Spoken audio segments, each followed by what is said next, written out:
Seja muito bem-vindo ao momento Conecte-se com o Senhor, o nosso devocional diário de leitura da palavra e de meditação sobre o reino de Deus. Hoje é dia de Mateus 21, vamos juntos. Quando já se aproximavam de Jerusalém, Jesus e seus discípulos chegaram a Betfagé, no Monte das Oliveiras. Jesus enviou na frente 2 discípulos. Vão àquele povoado adiante, disse ele. Assim que entrarem, verão uma jumenta amarrada com seu jumentinho ao lado. Desamarrem os animais e tragam-nos para mim.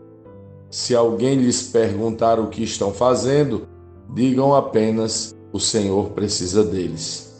E de imediato a pessoa deixará que vocês os levem. Isso aconteceu para cumprir o que foi dito por meio do profeta. Digam ao povo de Sião: vejam, seu rei se aproxima. Ele é humilde e vem montado num jumento, num jumentinho, cria de jumenta. Os 2 discípulos fizeram como Jesus havia ordenado. Trouxeram a jumenta e o jumentinho e puseram seus mantos sobre o jumentinho e Jesus montou nele. Grande parte da multidão estendeu seus mantos ao longo do caminho diante de Jesus, e outros cortavam ramos das árvores e os espalharam pelo chão. E as pessoas, tanto as que iam à frente como as que seguiam, gritavam: Hosana, filho de Davi, bendito é o que vem em nome do Senhor, Hosana no mais alto céu. Quando Jesus entrou em Jerusalém, toda a cidade estava em grande alvoroço. Quem é este? Perguntavam.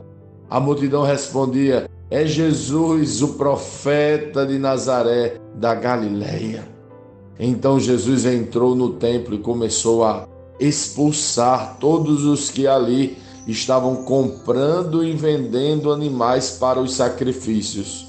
Derrubou as mesas dos cambistas e as cadeiras dos que vendiam pombas, dizendo: as Escrituras declaram: meu templo será chamado casa de oração, mas vocês o transformaram no esconderijo de ladrões. Os cegos e coxos vieram a Jesus no templo, e ele os curou. Quando os principais sacerdotes e mestres da lei viram esses milagres maravilhosos e ouviram até as crianças no templo gritar: Hosana, filho de Davi, ficaram indignados. Está ouvindo o que as crianças estão dizendo? Perguntaram a Jesus. Sim, respondeu ele. Vocês nunca leram as Escrituras? Elas dizem: ensinaste crianças e bebês a te dar louvor. Então ele voltou a Betânia, onde passou a noite. De manhã, enquanto voltava para Jerusalém, Jesus teve fome. Encontrando uma figueira à beira do caminho, foi ver se havia figos, mas só encontrou folhas.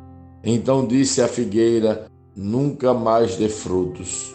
E no mesmo instante a figueira secou.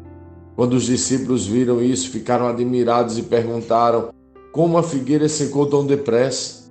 Jesus respondeu: eu lhes digo a verdade.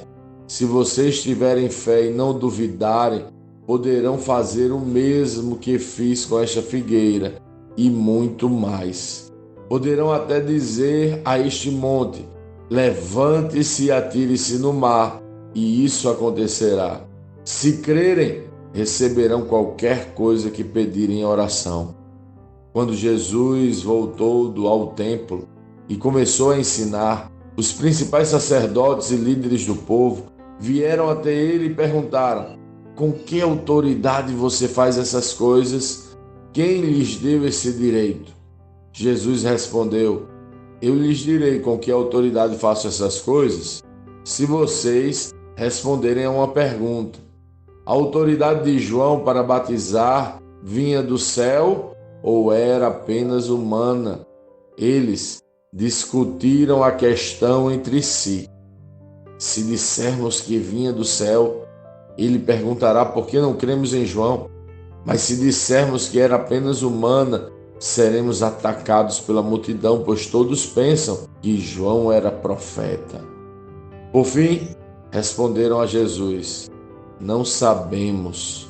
E Jesus replicou: então eu também não direi com que autoridade faço essas coisas. O que acham disto?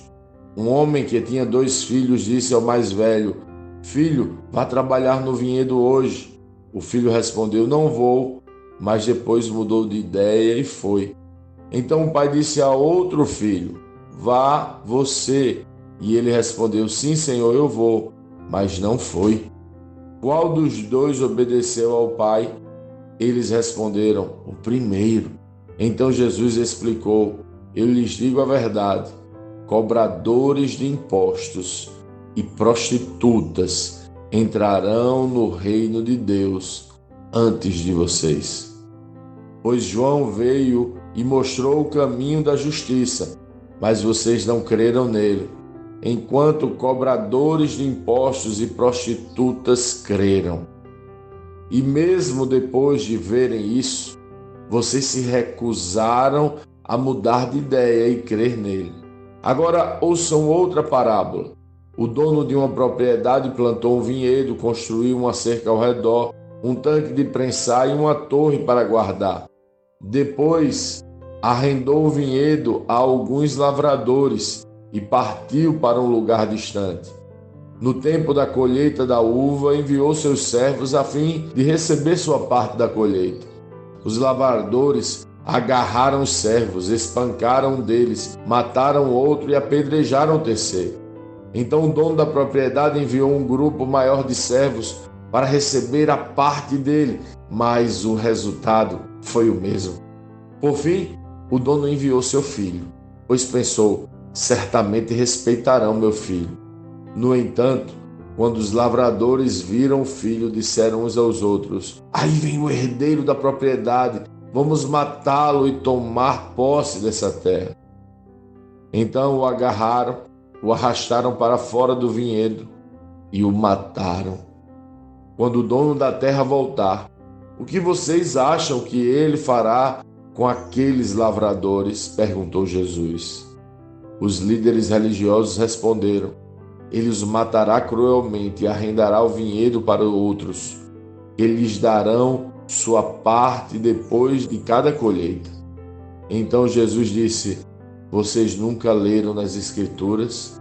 A pedra que os construtores rejeitaram se tornou a pedra angular.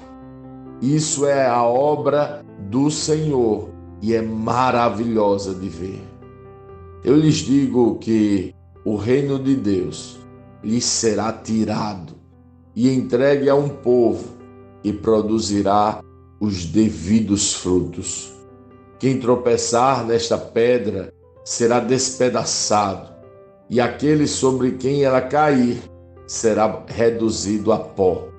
Quando os principais sacerdotes e fariseus ouviram essa parábola, perceberam que eles eram os lavradores maus a que Jesus se referia. Queriam prendê-lo, mas tinham medo das multidões, pois elas o consideravam um profeta.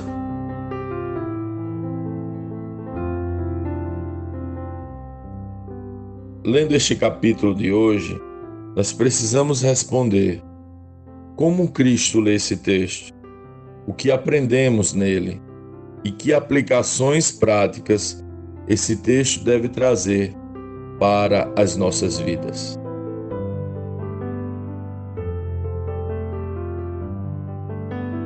Uma figueira sem frutos. Jesus vê figueiras que têm folhas, mas não possuem frutos, e fica muito aborrecido. Uma leitura desconectada vai compreender este texto errado. Perceba que Mateus apresenta uma correlação entre aquela figueira e os religiosos.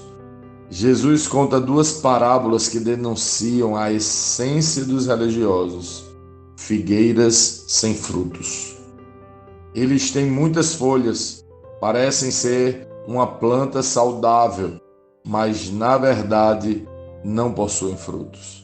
A figueira produz figos, mas quais são os frutos que os filhos de Deus devem produzir? Quando Jesus entra em Jerusalém, montado num jumentinho, ele demonstra que frutos devemos produzir. E Mateus explica bem, citando um texto da Antiga Aliança. Vejam, seu rei se aproxima. Ele é humilde e vem montado num jumento, num jumentinho, cria de jumenta. O fruto dos filhos do Pai é a humildade. Esse me parece o ensinamento básico de Cristo.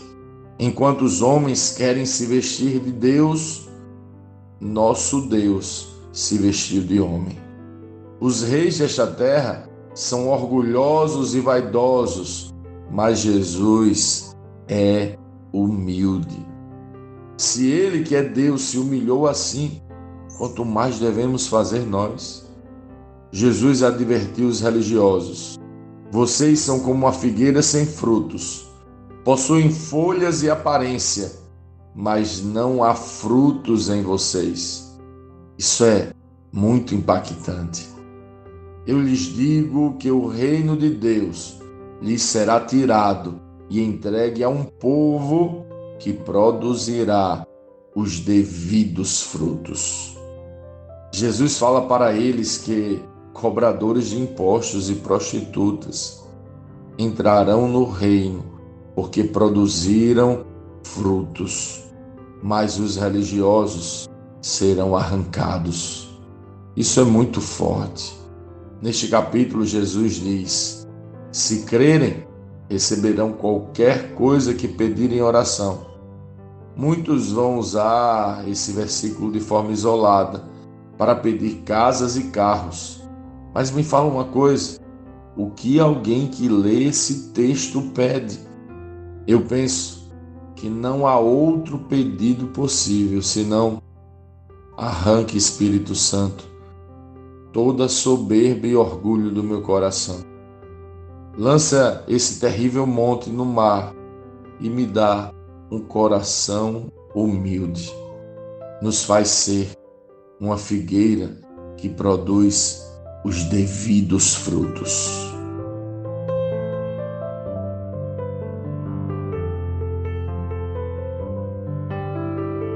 Sim, que bom ter você neste devocional e poder compartilhar o Evangelho. Mas, como sempre dizemos, o texto de hoje e o texto de cada dia tem muito mais para oferecer, muito mesmo. Nosso objetivo aqui é te influenciar a parar um pouco e ler o texto bíblico, pois acreditamos que 5 minutos de vida na palavra podem transformar completamente uma vida. Que Deus te abençoe. Leia, medite, comente, pergunte e adore o Senhor no seu lugar secreto. Conecte-se com o Senhor.